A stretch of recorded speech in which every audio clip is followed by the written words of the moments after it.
Bienvenidos a la Escuela de Capacitación Bíblica de la Iglesia Cristiana Renacer. Estamos estudiando la materia los libros del libro. Usted ya sabe que el libro por excelencia es la Biblia, la palabra de Dios, que está contenida en 66 libros y estamos estudiando cada uno de ellos. Hacemos una vista panorámica para que a la hora de que usted vaya a leer ese libro tenga un contexto, entienda los puntos importantes, pueda saber qué estilo literario tiene ese libro, cómo interpretarlo mejor y cuál es el propósito principal por el cual Dios ha puesto ese libro en la Biblia, en la palabra del Señor. Fíjese lo que dice Proverbios 30, 5 y 6. Dice: toda palabra de Dios es limpia, Él es escudo a los que en Él esperan.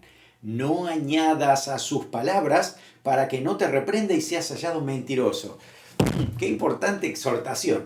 Toda la palabra de Dios es limpia, así que necesitamos todo el consejo de la palabra de Dios. Tenemos mucho que leer, que aplicar y que obedecer, como para todavía agregarle. No añadas nada, ¿no? A veces añadimos versículos que no existen, ¿no? Ayúdate que te ayudaré, al que madruga Dios le ayuda, ¿no? Hay muchas frases que no están en la Biblia. Por eso es importante que vayamos a la palabra de Dios y veamos exactamente lo que Dios nos quiere dejar saber a través de la palabra del Señor. Así que bueno, hay que tener en cuenta también cómo se interpreta la Biblia. La Biblia se interpreta por ella misma, con leyes de interpretación, hay que ver los contextos, pasajes paralelos, hay que darnos cuenta que un texto tiene una línea de seguimiento, un hilo de pensamiento, hay un contexto inmediato y posterior, todo eso es importante tenerlo en cuenta y sobre todo también el estilo literario. No es lo mismo interpretar un libro poético que un libro profético y que un libro narrativo.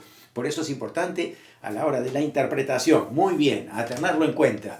Vamos a estudiar, hoy estamos aquí en los profetas menores. Hasta ahora hemos visto los profetas mayores y hoy nos vamos a abocar a los profetas menores. Y hoy vamos a tomar el libro de Oseas y el libro de Joel. Dos profetas menores que Dios llamó para poder dar la palabra a Israel, pero fíjese que esto tiene una repercusión muy interesante, ¿no? Sobre todo, por ejemplo, Joel va a repercutir en libros históricos acá, pero también va a ser la palabra profética para los últimos tiempos. Así que tenga en cuenta todo esto porque es importante. Y lo que dice Oseas, pues la verdad que tiene cumplimiento también en lo que iba a pasar, ¿no? En lo que era la destrucción, aquí la destrucción, después lo que era la restauración, ¿no? Así que todo esto también, Oseas tiene que ver con esto, tiene que ver lo que iba a pasar después también con la restauración, con Ageo, Zacarías, así que está conectada la Biblia, todos los libros están conectados de una manera maravillosa, así que vamos a prestarle atención a lo que el Señor nos diga en esos profetas menores, en este caso. Bueno, hemos estado hablando de profetas mayores, usted sabe, ¿no? Que hasta ahora hemos visto que hasta Daniel son los profetas mayores. Ahora, desde Oseas hasta Malaquías decimos que son los profetas menores porque sus libros tienen menos versículos, menos cantidad de capítulos que los otros profetas, así que tenemos en cuenta eso, o nosotros no, lo que han organizado, ¿no? La clasificación para decir estos son profetas menores. Hoy vamos a estudiar Oseas que Dios llama a profetizarle a Israel. Recuerde que cuando decimos Israel estamos diciendo el reino del norte de Israel, porque a esta altura ya estaba dividido después del hijo de Salomón, de Roboam, y acá está, ¿no? En Israel. Año aproximado 758 al 725 en Israel. Y el otro que vamos a estudiar es Joel, y fíjese que acá dice a Judá, quiere decir que es la parte sur de Israel desde los tiempos de Roboam hasta aquí. Entonces, algunos han puesto fecha 450, pero la verdad es que la mayoría piensa que es mucho antes se escribe, ¿no? Es anterior a esa fecha, inclusive puede ser de los años 800 en adelante. Así que bueno, vamos a prestar atención ahí. Y se escribe desde Jerusalén. Así que teniendo en mente ellos, entonces, es que estudiamos los profetas menores. Bueno, recuerde de leer bien todo el pasaje de la Biblia. A veces leemos apurados y nos comemos algunos puntos, algunas comas, y son importantes porque quizás el argumento no lo entendemos completo, y es porque justamente deberíamos leer tranquilo, pausado, no es para leer rápido, ¿no? Recuerde que todas las profecías tienen siempre, o la mayoría de las veces, mucho más que una simple referencia. No es solamente para un contexto. Toda la escritura, toda la palabra de Dios, sin saltearnos nada, todo lo que diga tiene aplicación para nuestra vida, para nuestro espíritu. ¿No? Puede que nosotros no estemos leyendo algo que se aplique al 100%, como por ejemplo una ley, ¿no? Las leyes sanitarias del Antiguo Testamento no tienen aplicación hoy en día, pero hay un espíritu de la ley atrás de eso. Es decir, una ley sanitaria, ¿qué quería Dios lograr con ello? Bueno, es que el pueblo se cuide, el pueblo sea santo aún en los detalles de su vida ordinaria. Entonces, también hay una enseñanza para nosotros. También hay santidad en nuestro cuerpo, santidad en nuestras acciones, a preservarnos puros, limpios para el Señor, ¿no? A dar un buen testimonio. Hay mucho que aprender allí, ¿no? Así que toda la palabra de Dios tiene aplicación. Pero hay algunas profecías que tienen más de una aplicación en cuanto al mensaje que está dando, ¿no? Ya lo hemos visto en los profetas mayores, también se va a dar el caso de los profetas menores. Cuando lleguemos a ciertos puntos, ahí lo vamos a explicar para recordar que es importante tenerlo en mente. Muchas veces también hay figuras retóricas, simbolismos que hay que tener en cuenta.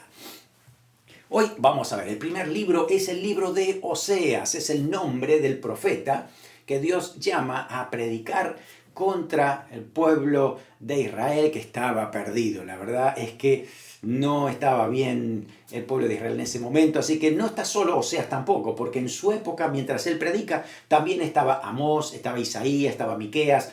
Quiere decir que no era el único profeta que predicaba, pero era un mensaje clave y tenía que ir a diferentes lugares para poder dar este mensaje. Así que si usted quiere buscarlo en los libros históricos, puede encontrar que sucede la historia de Oseas en el segundo libro de Reyes, entre el capítulo 15 y el capítulo 17.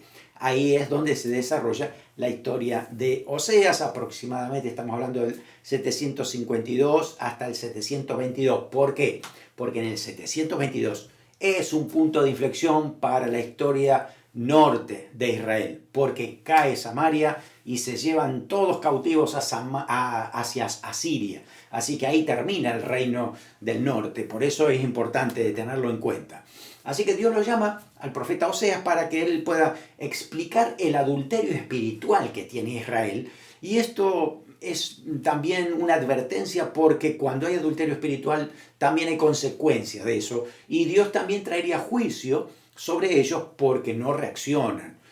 Dios muchas veces lo ha dicho, que el padre que ama a su hijo lo disciplina. En este caso había que corregir a Israel porque iban por unos caminos que estaban bien alejados de Dios. Entonces Dios dice, va a haber un juicio, cuidado, presten atención, estoy mandando a los profetas para que nadie dijo que no le habían avisado. Si hacemos una síntesis de su libro, capítulo 1, 2 y 3, pues ahí se habla de la esposa infiel, la esposa de Oseas. Y después del capítulo 4 al 14 se habla de la nación infiel. Así que es una similitud para que el pueblo abra los ojos y entienda lo que Dios le quiere dejar saber. Un versículo clave de Oseas sería capítulo 4, versículo 6, que dice, por cuanto desechaste el conocimiento, yo te echaré del sacerdocio, y porque olvidaste la ley de tu Dios, también yo me olvidaré de tus hijos. Dios está dando esa advertencia. Se olvidaron de mí, entonces, arréglensela solo con sus dioses, pero no me pidan a mí protección cuando vengan otras naciones a atacarlos. Y eso fue justamente lo que pasó más adelante.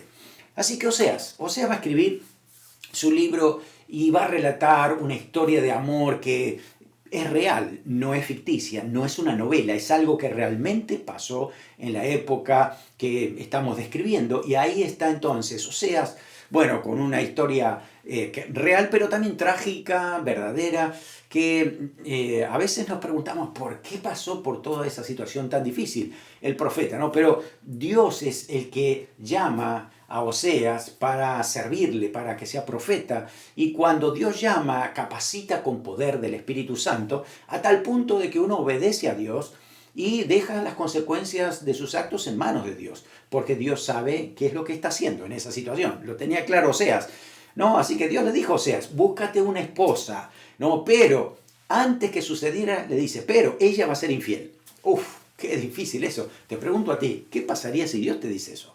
¿No? Dios te dice, mira, búscate una esposa porque a través de esta situación yo quiero hablarle al pueblo de algo que va a pasar, pero ya te aclaro que tu esposa va a ser infiel.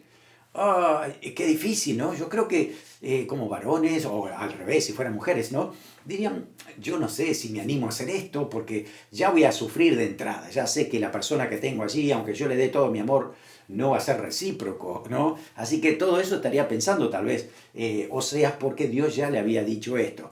Así que si bien le iba a dar muchos hijos, bueno, algunos de ellos inclusive podrían ser hijos de otros hombres, ¿no? Así que también era muy difícil esa convivencia. Pero Oseas, obedeciendo a Dios, se casó entonces con una mujer que se llamaba Gomer, así que quedó su nombre para todas las épocas, ¿no? Ahí, bueno, la relación con ella, ese adulterio, esos hijos, todo eso van a ser ejemplos muy vívidos, proféticos para el pueblo de Israel. Claro, la enseñanza es que Israel, igual que Gomer, la esposa de Oseas, era infiel con Dios en todo tiempo, ¿no? Despreciaba el amor de Dios, se volvía a los dioses, buscaba, ¿no? Las cosas que podía ofrecerle los dioses. Qué terrible cuando tenían al Dios verdadero, al Dios grande y poderoso. Bueno, no nos quejemos porque muchas veces, a veces nosotros actuamos de alguna manera que también es incomprensible. ¿Cómo es que actuamos así, no?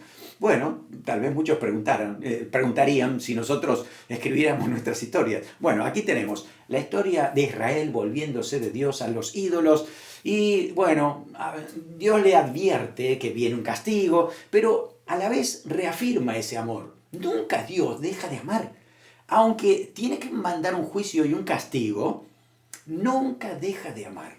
Y cuando Dios expresa su amor, es una manera extraordinaria, increíble, maravillosa de cómo Dios expresa su amor. No te pierdas el capítulo 11 de Oseas, que es Dios desgarrando el corazón y compartiendo lo que significa su pueblo de Israel con el nombre de Efraín en este caso, ¿no? Pero es el amor del Señor reflejado, ¿no? Así que todo esto va a mostrar también cómo Dios trae reconciliación y trae restauración del pueblo de Israel, ¿no? Esa misericordia de Dios, el amor, la gracia de Dios son tan rebosantes, ¿no? Pero también su justicia que se iba a cumplir por lo que el Señor había dicho. Enfoquémonos en Oseas. Oseas, el profeta. Su nombre, Oseas, significa salvación o liberación. La palabra o la raíz del nombre de Oseas en hebreos es Joshea, que de ahí viene justamente Josué o también Jesús, que significa Salvador. Así que había salvación a través de él, pero no por él mismo, sino porque era el que predicaba salvación de parte de Dios si hubiera arrepentimiento, ¿no? Eso es la verdad. ¿Qué se sabe de Oseas? No mucho. Dice que es un hijo de Beeri, que era oriundo del norte de Israel, y que, bueno, por la forma que él escribe, ese lenguaje y el conocimiento histórico que tiene, pues estamos diciendo que era una persona culta, que había estudiado, que entendía lo que estaba diciendo, ¿no? Más de eso no se sabe de Oseas, excepto lo que se dice allí en los capítulos 1, 2 y 3. El contexto histórico, ¿dónde ubicamos nosotros a Oseas? Aquí lo tenemos a Oseas, ¿ven? Aquí está. En esta época. Quiere decir que habían pasado muchos años desde la división, desde Salomón y Roboam, cuando se divide. ¿Se acuerdan? Aquí decimos, este es el reinado de Judá. Y este es el reinado de Israel. Tal vez usted pregunte, ¿cómo? ¿No es todo Israel? Sí, todo es Israel. Pero al dividirse, ¿no? En ese momento, históricamente hablando, la parte norte sigue con el nombre de Israel y la parte sur hace la diferencia poniéndose el nombre de Judá. Por eso es que el reino del norte se llama Israel y el reino del sur es Judá. Así que los reyes de Israel están de este lado. Paralelamente, ¿no? Estaban los reyes de Judá. Cuando Oseas entonces comienza a profetizar, estamos tirando esta línea. Fíjese, aquí es la línea de Oseas, ¿no?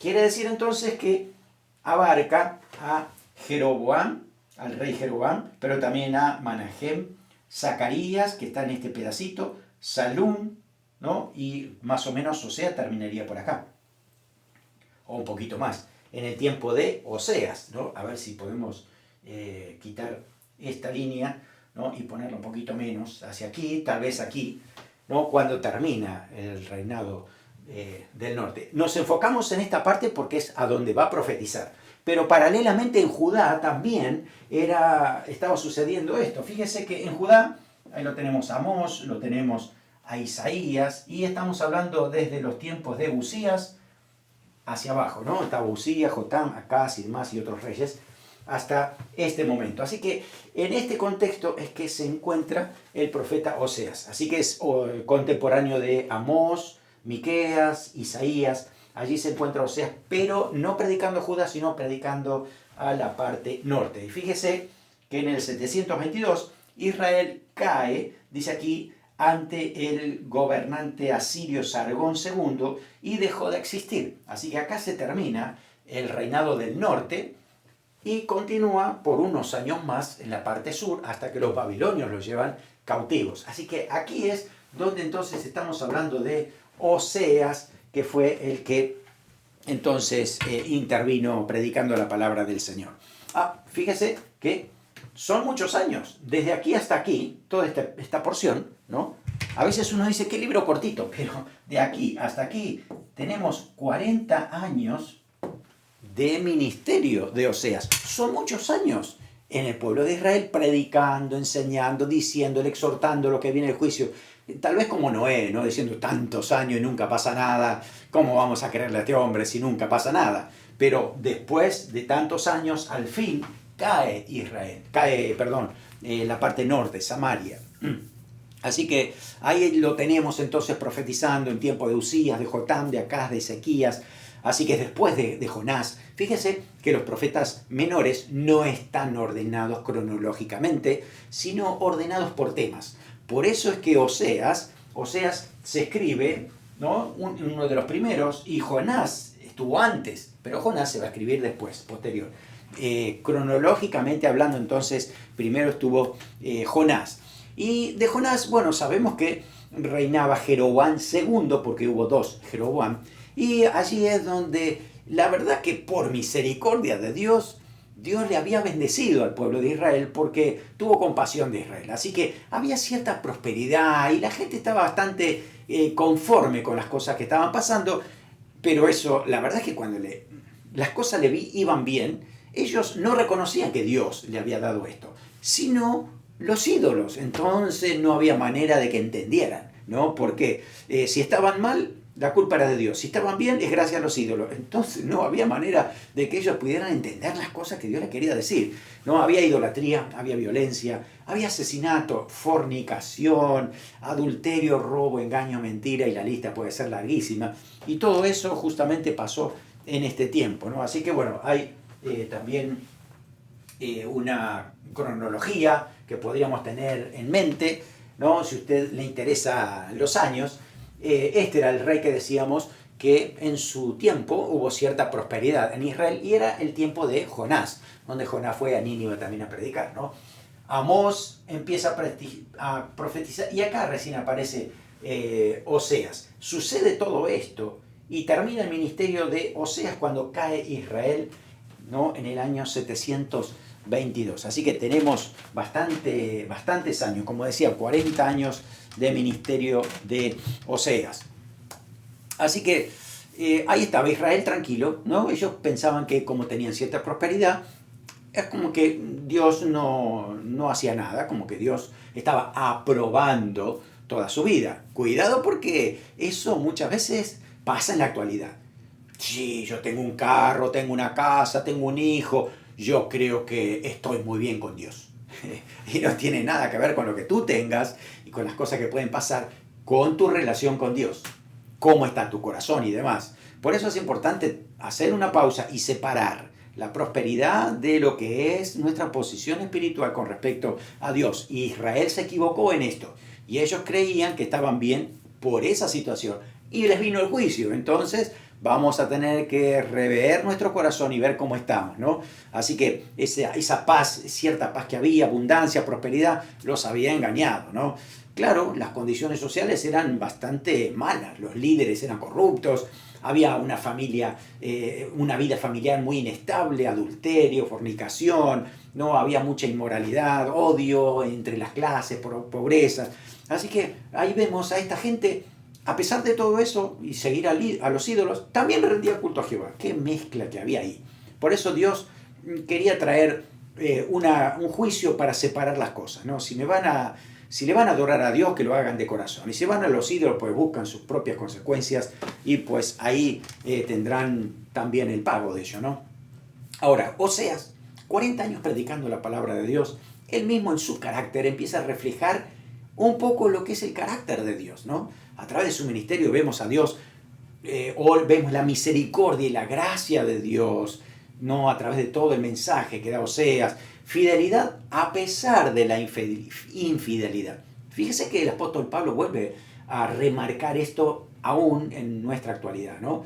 Dice que Dios permanece fiel aunque nosotros fuéramos infieles, porque, dice él, no puede negarse a sí mismo, lo dice en Timoteo.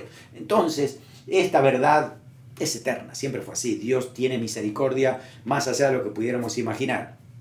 Fidelidad, ¿no? Perdón, restauración, aun cuando ni siquiera ellos lo buscaron ni lo pidieron, pero Dios ofrece el camino para ser restaurados, así que el amor de Dios es incomprensible, es incondicional, es inquebrantable, es tremendo. Te vuelvo a decir, detente y léete bien despacio, Oseas capítulo 11, porque ahí está ese reflejo del amor del Señor.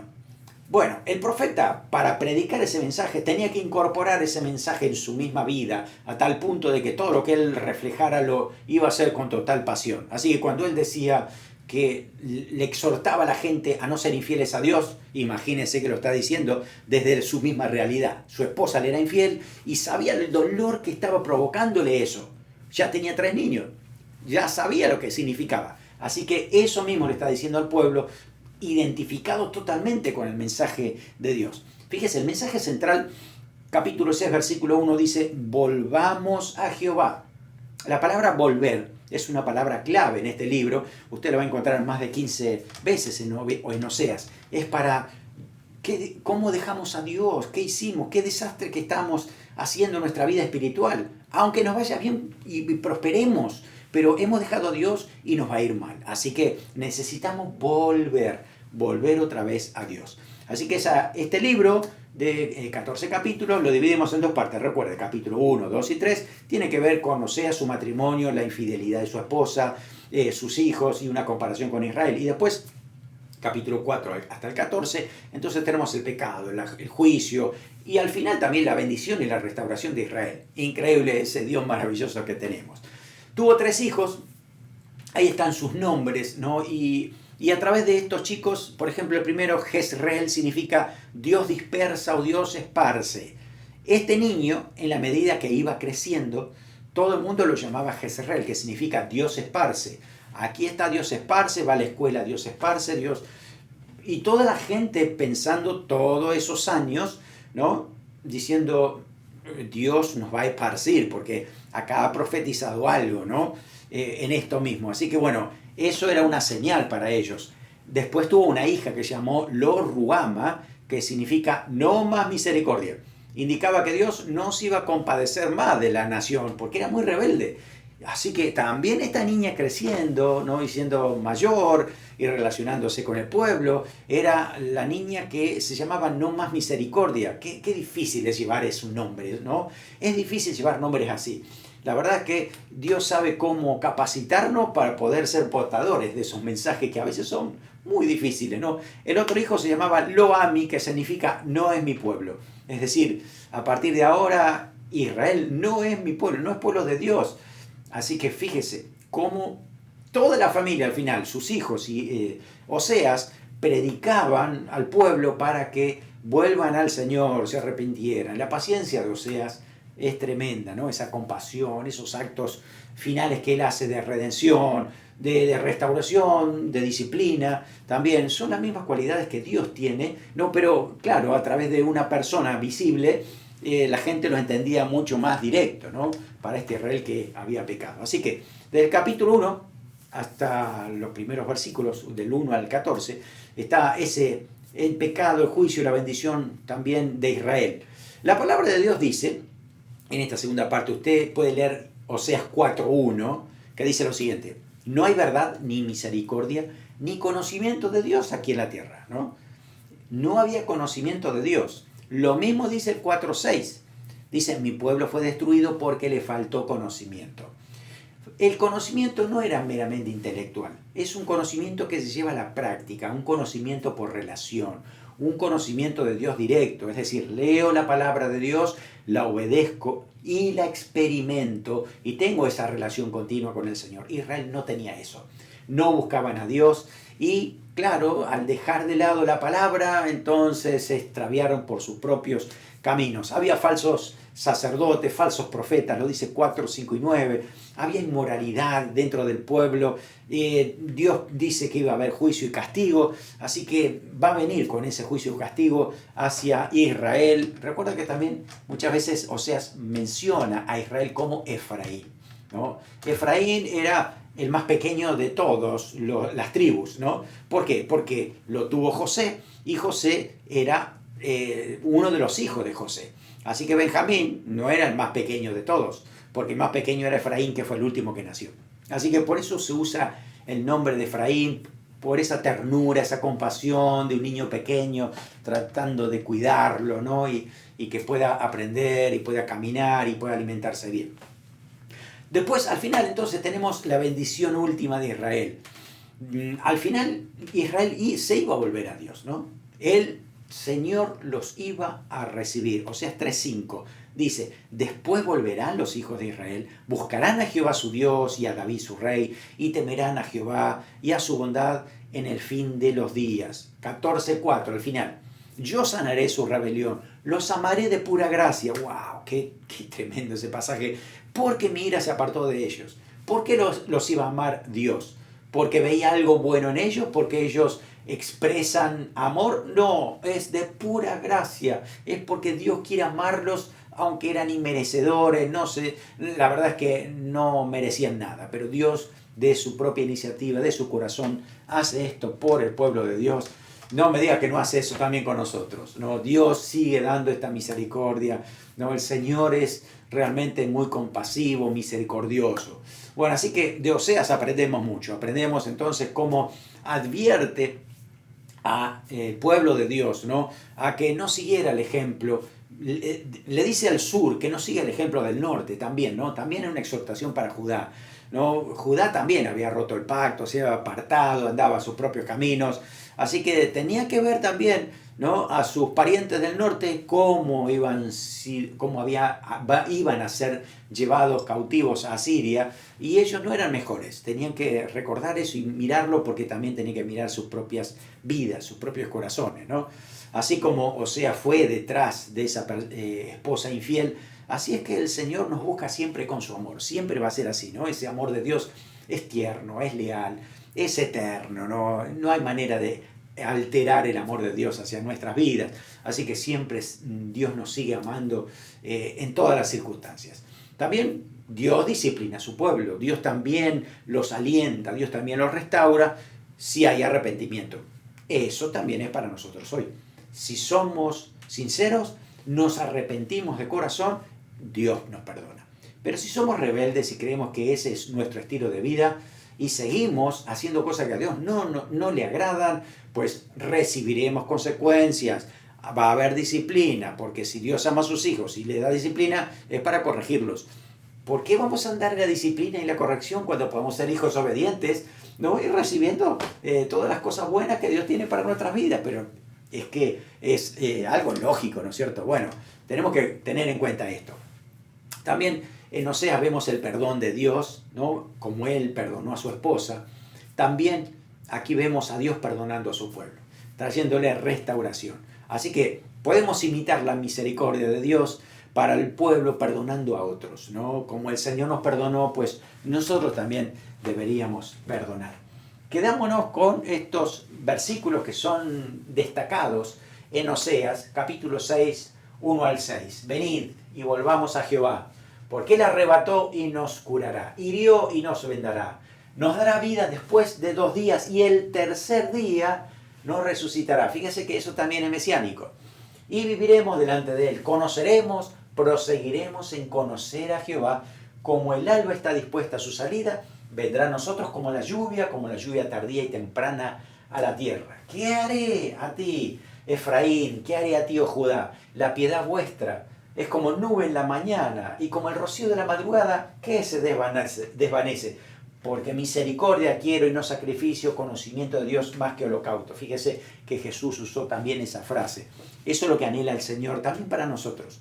No es estructura religiosa, porque eso no salva a nadie, sino un cambio de corazón, una transformación a tal punto que me llegue a tener comunión con Dios, una comunión íntima, una comunión que me lleve a tener crecimiento espiritual.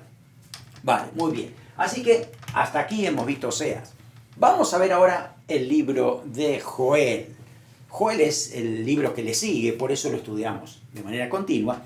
Así que estudiamos a Joel, profeta, ahora sí, estamos diciendo un profeta en Judá. Así que no se sabe mucho de él, excepto que escribió este libro, lo dice capítulo 1, versículo 1, y la palabra Joel significa Jehová es Dios. Joel, Jehová es Dios. Jo es una abreviatura de Jehová, o Ja, ¿no? Y él es Dios, así que por eso decimos Jehová es Dios. Hay profecía de juicio, hay, bueno, muchas cosas que destacar también. El libro es más corto que Oseas, pero tiene muchas referencias para Israel, para la iglesia y para los tiempos finales. Así que es importante todo lo que nos dice Joel, prestemos atención. Así que ahora a Joel, por eso lo decimos que Joel, la mayoría de los comentaristas históricos dicen que esta es la zona, esta es más o menos la época donde Joel empieza a profetizar. Así que estamos hablando los tiempos de Joás, Amasías, Usías. En este tiempo, aquí para Judá, ¿no? Paralelamente, aquí estaban los otros reyes de Israel. Así que mucho antes, todavía estamos hablando entonces de Joel, profeta de Dios. Aquí lo tenemos, ¿no? Hay un poco más ampliado, ¿no? En tiempos de Joás. Bueno, a ver, decimos, era llamar a Judá a la atención para que se arrepienta y no caiga en juicio. Un versículo clave, Joel 2:28, dice esto, escuche, después de esto derramaré mi espíritu sobre toda carne. ¿Le suena ese versículo? Profetizarán vuestros hijos y vuestras hijas, vuestros ancianos soñarán sueños y vuestros jóvenes verán visiones. Claro, esto lo dice Pedro el día de Pentecostés, diciendo, esta es la promesa. Cuando se dice la promesa del Espíritu Santo, viene de aquí, de Joel, porque aquí está la promesa de Dios, que iba a mandar al Espíritu Santo. Y Pedro dice, aquí se está cumpliendo. Y la verdad es que se sigue cumpliendo hasta el día de hoy, porque el Espíritu Santo se sigue derramando en los corazones de aquellos que le buscan. Gloria al Señor por eso. Así que el mensaje central, el día de Jehová, y hay mucho de escatología, ¿no? Hay mucho del tiempo final, donde se habla de la tribulación, se habla del milenio. Presta atención a todos esos pasajes, son tremendos, ¿no? Así que podemos dividirlo en capítulo 1, del 1 hasta el 2:7, el juicio de Dios. Dios traería un juicio sobre Judá porque no se habían arrepentido. Después también estaba esa promesa del Espíritu, juicio de Dios a las naciones y la restauración de Judá. En este primer punto, ¿no? Cuando se habla acerca de ese juicio de Dios, Dios iba a enviar un ejército suyo. ¿De qué se trata? Eran ni más ni menos que langostas. Les iba a comer toda la cosecha, les iba a destruir todo el cultivo. Claro, y todos iban a ser afectados. Los borrachos, los sacerdotes, la naturaleza. Nadie iba a quedar exento de este juicio que Dios estaba trayendo sobre Judá. Y los juicios también, cuando usted lea esta parte, desde el 1:1 hasta el 2:7, van a haber versículos que van a hablar del tiempo final. Va a hablar de la tribulación, esos 7 años difíciles que va a venir cuando la iglesia sea raptada. La iglesia es arrebatada, hay 7 años de tribulación y luego la iglesia desciende con Cristo en la segunda venida. Justo aquí abajo aparece Armagedón y a partir de ahí viene el milenio, ¿no? Básicamente es eso lo que sucede. Así que Joel nos va a describir un poco lo que va a suceder también en ese tiempo de la tribulación. Fíjense que hay algunos pasajes que se parecen. Por ejemplo, Joel capítulo 2, versículo 2 dice, días de tiniebla y de oscuridad, semejante a él no lo hubo jamás, ni después de él lo habrá en años de muchas generaciones. Jesús dijo algo muy parecido, Mateo 24:21, fíjese, dice, porque habrá entonces gran tribulación, cual no la ha habido desde el principio del mundo hasta ahora ni la habrá. ¿Ve? ¿No? Y también lo dice Daniel 12:1, que ya lo hemos visto en clases anteriores. En aquel tiempo se levantará Miguel, el gran príncipe que está de parte de Dios de tu pueblo. Será tiempo de angustia, cual nunca fue desde que hubo gente hasta entonces. Así que se está preparando inclusive para el tiempo final. No está cumplido todavía esto. Se va a cumplir después que la iglesia sea arrebatada. Cuando hay liberación, ¿cómo Dios trae restauración? Si hay arrepentimiento, ¿no? Eso es importante porque eso se destaca también. Bueno, así que si hay arrepentimiento y hay búsqueda de Dios, entonces viene la promesa del Espíritu, ¿no? La promesa del Espíritu Santo. Ahora ya cumplida desde la época de Pentecostés, Hechos capítulo 2 en adelante, ¿no? Así que se cumple, pero en parte se cumple, ¿no? Pedro es el que cita estos versículos, Hechos 2 del 16 al 21, dice, mas esto es lo dicho por el profeta Joel, en los postreros días, dice Dios, derramaré de mi espíritu sobre toda carne. Todo eso se cumple, ¿no? Se cumple desde ahí hasta hoy, hasta el día de hoy. Pero hay una parte que todavía no se ha cumplido. Dice que el sol se iba a oscurecer y la luna se pondrá roja como sangre. No crea usted que esto es un eclipse. No, eso no tiene nada que ver con un eclipse. Tiene que ver un sol oscuro porque la luna refleja en rojo a ese sol oscuro. Y eso tiene que ver justamente recién en el sexto sello de Apocalipsis. La iglesia no está en este mundo, ya está con Cristo. Pero va a suceder esto en Apocalipsis 6, 12 al 13. Se va a cumplir todo el versículo que ha dicho ahí Joel. Dice, miré cuando abrió el sexto sello y aquí hubo un gran terremoto y el sol se puso negro como tela de silicio y la luna se volvió toda como sangre. Eso sucederá, vuelvo a repetir, entonces en el sexto sello, después que la iglesia es arrebatada y aquí esté el anticristo, ¿no? Y Dios esté tratando también con el pueblo de Israel. Además, ya el Señor en esta promesa del Espíritu Santo le había prometido a los discípulos, les dijo, ahora el Espíritu Santo está con ustedes, pero va a estar dentro, cosa que eso no estaba sucediendo antes. Pero desde Hechos capítulo 2 en adelante, ahora el Espíritu Santo viene a habitar dentro de nosotros. ¡Qué milagro de Dios! Que Él pueda habitar dentro de nosotros, ¿no? Juan 14:7, Jesús le dice, el Espíritu de verdad, al cual el mundo no puede recibir porque no le ve ni le conoce, pero vosotros le conocéis porque mora con vosotros y estará en vosotros. La preposición significa adentro de vosotros. Así que es morando, ¿no? El Espíritu Santo, esa promesa ya se ha empezado a cumplir. Y se terminará de cumplir aún en el tiempo final. Después, capítulo 3, desde el 1 al 17, ahí vemos nosotros el juicio de Dios a las naciones. Esto tiene que ver también con el tiempo final. Fíjese que no estamos hablando de Apocalipsis, estamos hablando de Joel y está expresando lo que va a suceder en los últimos tiempos. Esto es escatología. Usted va a poder entender que todo esto ocurre, dice ahí, en el valle de Josafat. ¿Qué significa valle de Josafat?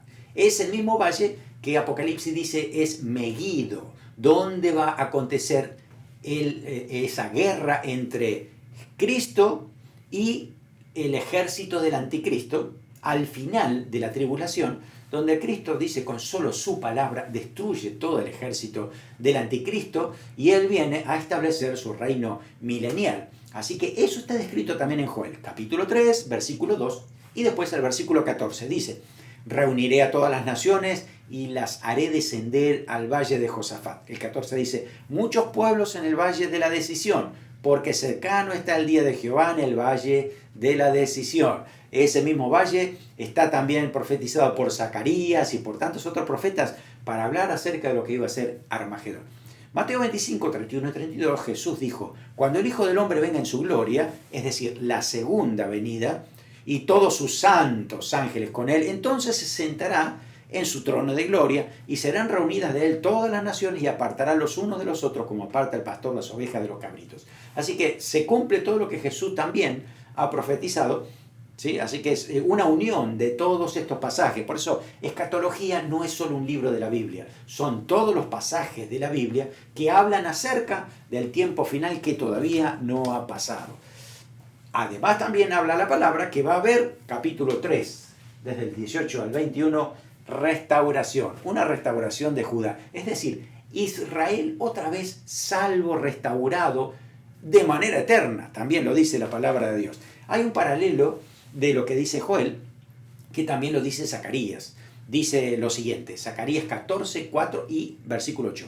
Dice, hablando de, en caso dice Jehová en el Antiguo Testamento, pero en el Nuevo es la manifestación de Jehová, es Jesucristo en persona, ¿no? El Dios Padre, allí desde los cielos, Espíritu Santo actuando en la iglesia y Jesús viniendo directamente, ahí está la Trinidad en acción, ¿no? Por eso es que Jesús se afirmarán sus pies en aquel día sobre el monte de los olivos, que está enfrente de Jerusalén al oriente, y el monte de los olivos se partirá por en medio, hacia el oriente y hacia el occidente, haciendo un valle muy grande. La mitad del monte se apartará hacia el norte y la otra mitad hacia el sur. Fíjese, el versículo 8 dice, acontecerá también aquel día que saldrán de Jerusalén aguas vivas, la mitad de ella hacia el mar oriental y la otra mitad hacia el mar occidental, verano y en invierno, y Jehová será rey sobre toda la tierra. Así que es el Señor Jesús reinando aquí desde Jerusalén. Así que ese río que fluye ahí, también nos lo dice Ezequiel, también nos dicen otros pasajes bíblicos, que bueno, a través de ese río hay sanidad, se restaura toda esta tierra, ¿no? Y por 1000 años hasta el gobierno de Cristo, ¿no? Y el diablo es atado por 1000 años, así que todo el mundo va a obedecer a Cristo y va a hacer un reinado perfecto, porque Jesús mismo está reinando. Así que imagínense lo que va a ser eso, va a ser tremendo, ¿no? Y vamos a glorificar al Señor por siempre. Así que también nos quedamos entonces con el pasaje de Joel. Yo se los leo porque no quiero pasarle de aquí. Dice Joel capítulo 2, versículo 28. Después de esto derramaré mi espíritu sobre toda carne, profetizarán vuestros hijos y vuestras hijas, vuestros ancianos soñarán sueños y vuestros jóvenes verán visiones. Pasaje clave de Joel, que se cumplió desde, o se está cumpliendo desde Hechos capítulo 2 hasta el día de hoy. Muy bien. A ver cómo nos ha ido con nuestra clase. Vamos a hacer un repaso verdadero y falso. A ver qué hemos aprendido en esta clase de hoy. A ver, primero, Oseas pecó contra su esposa, por eso ella se fue de la casa. ¿Qué dice? ¿Fue exactamente así como pasó? No, no pasó así. Esto es falso. Porque la verdad es que la esposa se fue porque tuvo ganas. Le agarró una crisis, le gustó andar con otros amigos, le gustó la vida loca y se fue, ¿no? Esa es la verdad. Entonces, aquí lo vemos a Oseas, entonces yéndola a buscar para que vuelva también a la casa junto con sus hijos. Segundo, Gomer, que era la esposa, ¿no? Representa al pueblo de Israel y su infidelidad a Dios. Bueno, ¿recuerda la historia? Justamente es esto, ¿no? Esta mujer adúltera es ejemplo de Israel, ¿no? Y cómo Dios la va a buscar para que se arrepienta, ¿no? Oseas profetizó en tiempos del rey Salomón. ¿Verdadero o falso? ¿Que te acuerdas del cuadro? No, la verdad que es falso. ¿Por qué? Porque fueron muchos años después. Ya el reino se había dividido y ya estamos casi a la mitad de esos gobiernos, ¿no es cierto? Oseas solo presenta a Dios entristecido y enojado por el pecado. Vas a leer la escritura y te vas a dar cuenta que no es solamente eso. Porque también Dios expresa amor, misericordia, restauración. Así que no, la verdad es que no es así. Quinto, Joel profetizó en Judá mientras Oseas lo había hecho en Israel. ¿Recuerdas dónde estaba cada uno? ¿Sí? Joel estaba en Judá, el sur. Y Oseas entonces estaba en Israel, el norte. Verdadero. Así era, exactamente. Sexto, Dios usaría contra Israel una plaga de langostas como juicio. Lo dice Joel. Es verdad, exactamente, así fue. Muy bien. 7. Joel profetizó para Israel, para el nacimiento de la iglesia y para los tiempos finales. ¿Se acuerdan que habíamos dicho eso? ¿No? Por lo menos 3 aspectos de su profecía. Correcto. Muy bien. Joel también incluye en sus profecías la restauración del milenio. ¿Te recuerdas que lo decíamos? También es verdad eso. Qué tremendo, cuánto contenido que hay, ¿no? No son muchos los versículos, pero hay que analizarlos bien porque hacen conexión con muchos otros pasajes de la Biblia, pasajes paralelos. acerca de lo que va a venir en tiempos futuros. Amén. Vamos a orar para que esta palabra del Señor sea viva y eficaz en nuestras vidas y recordemos esta palabra, que le seamos fieles al Señor. Miren, Dios nos ama tanto que Él quiere que estemos cerca para evitarnos consecuencias negativas, para evitarnos las malas experiencias de la vida. ¿Por qué no buscar a Dios? ¿Por qué no estar con Él? ¿No? Y decirle, Señor, te entrego todo mi ser, te entrego toda mi vida, porque creo en ti, creo que tú puedes conducir mi vida de la mejor manera que tú tienes. Amén. Señor, te damos gracias por estos libros, los profetas menores, que nos dan, Señor, tanta revelación, no solamente de tu plan, sino de lo que tú eres. Cómo ese amor, esa misericordia sigue fluyendo en nuestras vidas, cómo tú derramas tu Espíritu Santo para que venga a habitar dentro de nosotros, cómo nos preparas también para el tiempo final, Señor, sabiendo que también habrá un juicio, así como vino a Israel el juicio, también vendrá a este mundo el juicio, para que realmente, Señor, tú purifiques esta tierra y que puedan reinar, Señor, contigo aquellos que te son fieles, aquellos que te aman, aquellos que te obedecen. Señor, oramos para que esa realidad sea hoy, actual en nuestras vidas. Que escuchemos tu palabra, que escuchemos tu voz y dirección de tu Espíritu Santo, seamos obedientes y podamos poner en práctica lo que tú nos dices. En el nombre de Jesús, amén. Amén. Que el Señor te bendiga y te guarde.